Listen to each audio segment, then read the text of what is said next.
Hello examiner family. അപ്പോൾ നമ്മളെല്ലാവരും ആകാംക്ഷയോടെ കാത്തിരുന്ന് നമ്മുടെ +1 ട്രാൻസ്ഫറിനുള്ള സമയമായിട്ടുണ്ട്. നിങ്ങൾക്ക് എല്ലാവർക്കും ജൂലൈ 19-ാം തീയതി ഉച്ചയ്ക്ക് 2 മണി വരെ അപേക്ഷിക്കുവാനുള്ള അവസരം നൽകിയിട്ടുണ്ട്. അപ്പോൾ എല്ലാവരും ഈ ഒരു സമയം കൃത്യമായിട്ട് നോട്ട് ചെയ്യുക.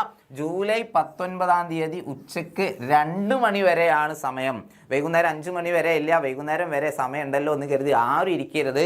ജൂലൈ 19 ഉച്ചയ്ക്ക് 2 മണിയാണ്. അതായത് ജൂലൈ 19-ന് രാവിലെ തന്നെ എന്ത് ചെയ്യണം? കംപ്ലീറ്റ് പ്രോസസ്സ് ചെയ്യണം. ഫൈനൽ സബ്മിഷൻ നടത്തിയിട്ടുണ്ടാവണം. എങ്ങനെയാണ് അപേക്ഷിക്കുക? നമ്മൾ സാധാരണ ചെയ്യുന്ന പോലെ തന്നെ നമ്മുടെ സൈറ്റിൽ പോവാം. www.hscap.kerala.gov.in എന്ന സൈറ്റിൽ പോവാം. നമുക്കിവിടെ കാണാം കാൻഡിഡേറ്റ് ലോഗിൻ SWS എന്ന ഒരു ലിങ്ക് കാണാം. നമുക്ക് പറഞ്ഞു തരേണ്ട ആവശ്യമില്ല അല്ലേ? ഈ ലിങ്ക് തന്നെയാണ് ഇപ്പോൾ ജീവിതം മുഴുവനും. അപ്പോൾ ആ ഒരു ലിങ്കിൽ കയറിയിട്ട് ആപ്ലിക്കേഷൻ നമ്പറും പാസ്വേഡ് അടിച്ചിട്ട് നിങ്ങൾക്ക് എന്ത് ചെയ്യാം? അപ്ലൈ ട്രാൻസ്ഫർ എന്ന ലിങ്കിലൂടെ നിങ്ങൾക്ക് ട്രാൻസ്ഫറിന് അപേക്ഷിക്കാൻ പറ്റും. ഇത് സ്കൂൾ ടു സ്കൂൾ ആണെങ്കിലും അല്ലെങ്കിൽ ഒരു സ്കൂളിലെ തന്നെ മറ്റൊരു കോഴ്സിലേക്കാണെങ്കിലും ഒക്കെ നിങ്ങൾ എന്ത് ചെയ്യണം? ഇതുപോലെ ഓൺലൈനായിട്ട് അപേക്ഷിക്കണം. ഓക്കെ, സ്കൂളിൽ ഇപ്പോൾ നിങ്ങൾക്ക് സയൻസ് ആണ് കിട്ടിയത്, നിങ്ങൾക്ക് കൊമേഴ്സിലേക്ക് പോകണം, അതേ സ്കൂളിൽ തന്നെ അപ്പോഴും നിങ്ങൾ ഈ ഒരു കാൻഡിഡേറ്റ് ലോഗിനിലൂടെ എന്ത് ചെയ്യണം? അപ്ലിക്കേഷൻ കൊടുക്കണം. അതുപോലെ തന്നെയാണ് നിങ്ങൾക്ക് ഒരു സ്കൂളിൽ ലഭിച്ചു, ആ സ്കൂൾ വേണ്ട, എനിക്ക് വേറെ സ്കൂളിൽ പോകണം, അങ്ങനെയാണെങ്കിലും നിങ്ങൾ എന്ത് ചെയ്യണം? കാൻഡിഡേറ്റ് ലോഗിൻ SWS എന്ന ലിങ്കിലൂടെ പോയിട്ട് വേണം എന്ത് ചെയ്യാൻ? അപ്ലൈ ചെയ്യാൻ. ഓക്കെ, അത് നിങ്ങൾക്ക് വേറൊരു സ്കൂളിലേക്ക് വേറെ കോഴ്സിലേക്കൊക്കെ മാറാൻ വേണ്ടി സാധിക്കും, യാതൊരു പ്രശ്നവുമില്ല. ഓക്കെ അല്ലേ?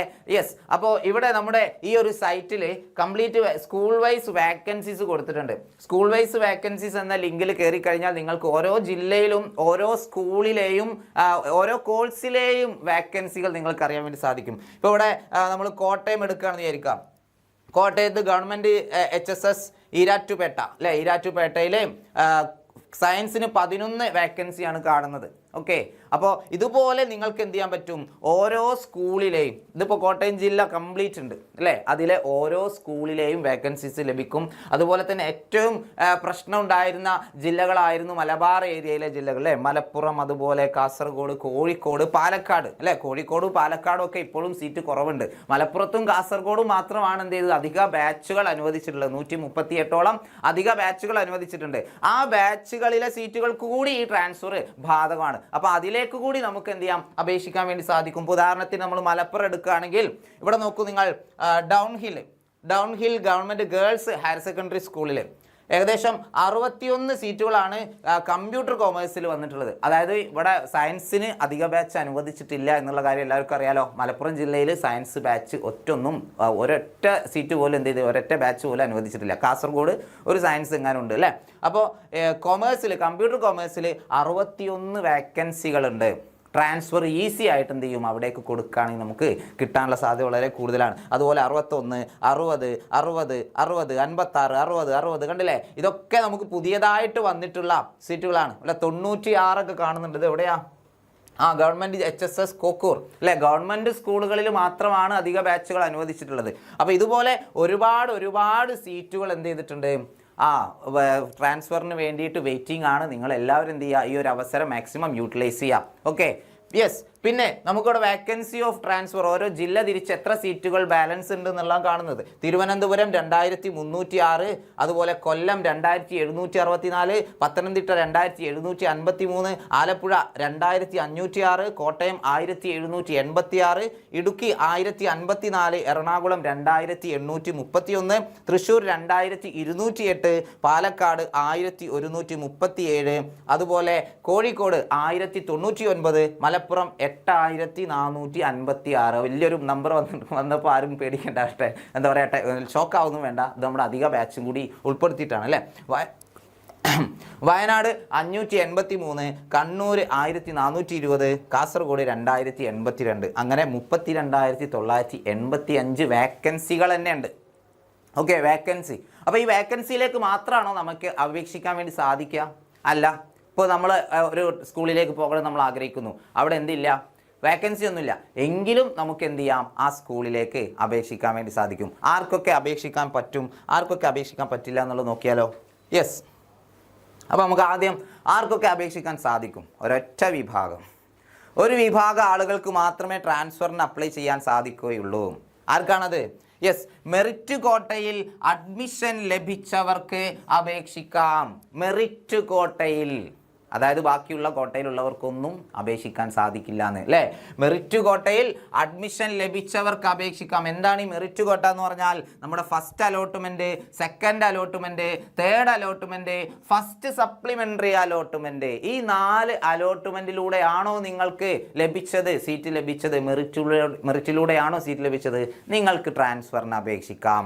പിന്നെ ആർക്കാണ് അപേക്ഷിക്കാൻ സാധിക്കാത്തത്? First option ലഭിച്ചവർ.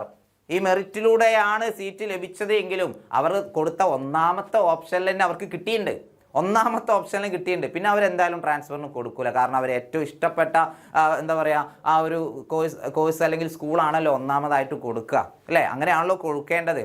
ചിലപ്പോൾ ബൈ ചാൻസിൽ എന്താ പറയുക നമ്മൾ പൂരിപ്പിച്ചപ്പോൾ വന്ന മിസ്റ്റേക്കോ അല്ലെങ്കിൽ ഡാറ്റ എൻട്രി ചെയ്തപ്പോൾ കമ്പ്യൂട്ടറിലേക്ക് കയറ്റിയപ്പോൾ വന്ന മിസ്റ്റേക്കോ അങ്ങനെയൊക്കെ ആയിട്ട് ചിലപ്പോൾ നമുക്ക് ഇഷ്ടമില്ലാത്തൊരു സ്കൂൾ ചിലപ്പോൾ എന്ത് ചെയ്തിട്ടുണ്ടാവും, ഒന്നാമത്തെ ഓപ്ഷനായിട്ട് വന്ന് നമുക്ക് ലഭിച്ചിട്ടുണ്ടാവും. മേ ബി ചിലപ്പോൾ നമ്മൾ പുറമേന്ന് നമ്മൾ ആ സ്കൂളിനെ കുറിച്ച് നല്ല അഭിപ്രായമൊക്കെ കേട്ടിട്ട് ചെന്നതായിരിക്കാം. ചിലപ്പോൾ ആ സ്കൂളിൽ എത്തിയപ്പോൾ നമ്മൾ കേട്ടതൊന്നുമല്ല, കേട്ടറിവിനേക്കാൾ വലുതാണ് മുരുകൻ എന്ന സത്യം എന്ന പോലെ നമ്മൾ കണ്ടതും കേട്ടതും ഒന്നുമല്ല അവിടെ എത്തിയപ്പോൾ നമുക്ക് തീരെ അങ്ങോട്ട് അഡ്ജസ്റ്റ് ചെയ്യാൻ പറ്റാത്തൊരു സ്കൂളാണ്. എങ്കിലും നിങ്ങൾ എന്ത് ചെയ്യേണ്ടി വരും? ഇവിടെ തുടരേണ്ടി വരും. ഒന്നാമത്തെ ഓപ്ഷൻ ലഭിച്ചവർക്ക് യാതൊരു ഓപ്ഷനും ഇല്ല. ഓക്കെ, അതുകൊണ്ട് അവർ നിരാശപ്പെടേണ്ടി വരും. യെസ്. പിന്നെ ഭിന്നശേഷി വിഭാഗത്തിലുള്ളവർക്ക് ഇത് നിഷേധിക്കാനുള്ള കാരണം അവർക്ക് അധികമായിട്ട് സീറ്റുകൾ അനുവദിച്ചിട്ടുണ്ട്. അതിലേക്കാണ് അവർക്ക് സീറ്റ് എന്താ പറയുക അഡ്മിഷൻ കൊടുത്തത് എന്നാണ് നമ്മുടെ നോട്ടിഫിക്കേഷനിൽ കാണുന്നത്. ഓക്കെ, വിഭിന്നശേഷി വിഭാഗത്തിലുള്ളവർക്ക് ട്രാൻസ്ഫറിന് അപേക്ഷിക്കാൻ സാധിക്കില്ല. ആ ഒരു കോട്ടയിലാണ് അഡ്മിഷൻ ലഭിച്ചത് എങ്കിൽ. ഓക്കെ, പിന്നെ സ്പോർട്സ്, മാനേജ്മെൻറ്റ്, കമ്മ്യൂണിറ്റി, അൺഎയ്ഡഡ് കോട്ടകളിൽ പ്രവേശനം നേടിയവർക്കും ട്രാൻസ്ഫർ സാധ്യമല്ല. ഓക്കെ, സ്പോർട്സ് കോട്ടയിലാണോ നിങ്ങൾക്ക് അഡ്മിഷൻ ലഭിച്ചത്? ട്രാൻസ്ഫർ ചെയ്യാൻ പറ്റൂല. അതുപോലെ മാനേജ്മെൻറ്റ് കോട്ടയിലാണോ അല്ലെങ്കിൽ കമ്മ്യൂണിറ്റി കോട്ടയിലാണോ അല്ലെങ്കിൽ അൺഎയ്ഡഡ് ആയിട്ടാണോ നിങ്ങൾക്ക് എന്ത് ചെയ്യാൻ പറ്റില്ല? ട്രാൻസ്ഫറിന് അപ്ലൈ ചെയ്യാൻ വേണ്ടി സാധിക്കില്ല. ഓക്കെ അല്ലേ? ഇത്രയാണ് ആർക്കൊക്കെ അപേക്ഷിക്കാൻ പറ്റും, ആർക്കെല്ലാം അപേക്ഷിക്കാൻ പറ്റില്ല എന്നതിൻ്റെ ഒരു ബ്രീഫായിട്ടുള്ളൊരു കാര്യം. ഇനി നിങ്ങൾ പ്രത്യേകം ശ്രദ്ധിക്കേണ്ട കുറച്ച് പോയിന്റ്സ് ഉണ്ട്. എന്താണെന്നറിയോ? ട്രാൻസ്ഫർ പ്രക്രിയ ജില്ലക്കകത്ത് മാത്രം. നിങ്ങൾക്ക് ഏത് ജില്ലയിലാണോ ഇപ്പോൾ നിലവിൽ അഡ്മിഷൻ ലഭിച്ചിട്ടുള്ളത് ആ ജില്ലയിൽ മാത്രമേ നിങ്ങൾക്ക് ട്രാൻസ്ഫറിന് അപ്ലൈ ചെയ്യാൻ വേണ്ടി സാധിക്കുകയുള്ളൂ. ജില്ലക്ക് പുറത്തേക്ക് നിങ്ങൾക്ക് ട്രാൻസ്ഫറിന് കൊടുക്കാൻ സാധിക്കില്ല.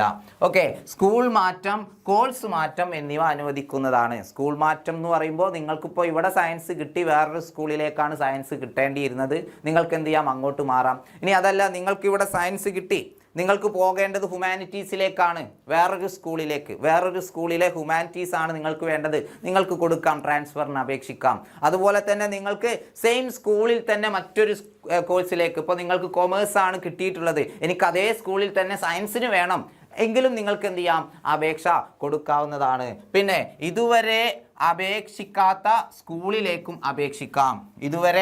അപേക്ഷിക്കാത്ത സ്കൂളിലേക്കും നിങ്ങൾക്ക് അപേക്ഷിക്കാം. അതായത് first, second, third, first supplementary ഇത്രയും അലോട്ട്മെൻറ്റ് പ്രോസസ്സിൽ നിങ്ങൾ ഇതുവരെ കൊടുക്കാത്തൊരു സ്കൂളിലേക്കും നിങ്ങൾക്ക് എന്ത് ചെയ്യാം? ട്രാൻസ്ഫറിന് വേണ്ടി കൊടുക്കാൻ സാധിക്കും. പിന്നെ വിട്ടുപോയൊരു പോയിന്റ്, വേക്കൻസി ഇല്ലെങ്കിലും അപേക്ഷിക്കാം. അപ്പോൾ നിങ്ങൾ കൊടുക്കാൻ പോകുന്ന ഒരു സ്കൂളിൽ വേക്കൻസി ഒന്നും ഇല്ല, നിലവിൽ അവിടെ കംപ്ലീറ്റ് ആണ്, എങ്കിലും നിങ്ങൾക്ക് അപേക്ഷിക്കാം. അതെങ്ങനെ സാധ്യമാകും? ഇപ്പോൾ ഒരു സ്കൂൾ എ എന്നൊരു പറയുന്ന ഒരു സ്കൂൾ, ആ സ്കൂളിലെ ഒരു കുട്ടിക്ക് ബി എന്ന് പറയുന്ന സ്കൂളിലേക്ക് വരണം, അതുപോലെ ബി എന്ന് പറയുന്ന ഒരു സ്കൂളിലെ കുട്ടിക്ക് എ എന്ന സ്കൂളിലേക്കും വരണം. അപ്പോൾ ട്രാൻസ്ഫറിന് അപേക്ഷിക്കും. കമ്പ്യൂട്ടർ ഇതിങ്ങനെ വർക്ക് ചെയ്യും അല്ലേ? ഇവിടുന്ന് ഒരാൾക്ക് ഇങ്ങോട്ട് പോകണം, ഇവിടുന്ന് ഒരാൾക്ക് ഇങ്ങോട്ടും പോകണം. അപ്പോൾ അവരെ അങ്ങോട്ടും ഇങ്ങോട്ടും അങ്ങ് മാറ്റും അല്ലേ? അതിന് വളരെ കുറഞ്ഞ ശതമാനം മാത്രമേ സാധ്യതയുള്ളൂ. അവരുടെയൊക്കെ WGPA കാര്യങ്ങളൊക്കെ ഈക്വൽ ആയിട്ട് വന്നെങ്കിൽ മാത്രമേ ആ ട്രാൻസ്ഫർ സാധ്യമാവുകയുള്ളൂ. ഓക്കെ, എങ്കിലും നമുക്ക് എന്ത് ചെയ്യാം? അപേക്ഷിച്ചിടാം അല്ലേ? അഥവാ ബിരിയാണി കൊടുത്താലോ എന്ന് പറഞ്ഞ പോലെ നമുക്ക് എന്ത് ചെയ്യാം? ഒന്ന് അപേക്ഷിച്ച് നോക്കാം, കിട്ടുകയാണെങ്കിൽ അത്രയും സന്തോഷം അല്ലേ? പിന്നെ സ്കൂൾ മാറ്റം ലഭിച്ചാൽ വിദ്യാർത്ഥി നിർബന്ധമായും പുതിയ സ്കൂളിലേക്ക് മാറണം. Very very very very important, ഇതെല്ലാവരും ശ്രദ്ധിക്കാം. സ്കൂൾ മാറ്റം ലഭിച്ചാൽ വിദ്യാർത്ഥി നിർബന്ധമായും പുതിയ സ്കൂളിലേക്ക് മാറണം. നമുക്ക് ഫസ്റ്റ് അലോട്ട്മെൻറ്റ്, സെക്കൻഡ് അലോട്ട്മെൻറ്റിലൊക്കെ ഒരുപാട് മിസ്റ്റേക്ക് പറ്റിയിട്ട് നമുക്കിപ്പോൾ ഒരു സ്കൂളിൽ ചേരേണ്ടി വന്നിട്ടുണ്ട്. ആ തെറ്റ് ഇനി ആവർത്തിക്കാൻ പാടില്ല. ട്രാൻസ്ഫറിന് കൊടുക്കുമ്പോൾ നിങ്ങൾക്ക് പോകാൻ കഴിയും, നിങ്ങൾക്ക് ഇഷ്ടപ്പെട്ട സബ്ജക്റ്റ് ആണ് എങ്കിൽ മാത്രം നിങ്ങൾ ട്രാൻസ്ഫറിന് അപ്ലൈ ചെയ്യാം. ട്രാൻസ്ഫറിന് അപ്ലൈ ചെയ്തിട്ട് നിങ്ങൾക്ക് സ്കൂളൊക്കെ മാറി കിട്ടി എന്നിട്ട് ഞാൻ പോവില്ല എന്ന് പറഞ്ഞ് അങ്ങനെ ഉണ്ടാവും, അത് നടക്കൂല. ഓക്കെ, നിങ്ങൾക്ക് പറ്റുന്ന സ്കൂളിൽ മാത്രം നിങ്ങൾ എന്ത് ചെയ്യുക? കൊടുക്കുക. ഓക്കെ, ഒരുപാട് വേക്കൻസി ഉണ്ട്, കുറച്ച് ദൂരമാണ്, ഒരു 10-30 കിലോമീറ്റർ ദൂരം പോകണം, പക്ഷെ അവിടെ 60ഓളം സീറ്റുകൾ ബാക്കിയുണ്ട് എന്നും പറഞ്ഞിട്ട് നമ്മൾ അങ്ങോട്ട് കൊടുത്തു കഴിഞ്ഞാൽ നിങ്ങളൊന്ന് ആലോചിക്കുക, 2 വർഷം നിങ്ങൾ എന്ത് ചെയ്യണം, അത്രയും ദൂരം പോയി വരണം. ആ കാര്യങ്ങൾ ആലോചിക്കുക. 1 മണിക്കൂർ അല്ലെങ്കിൽ 1.5 മണിക്കൂറൊക്കെ ബസ്സിൽ അങ്ങനെ ഇരിക്കുക അല്ലേ?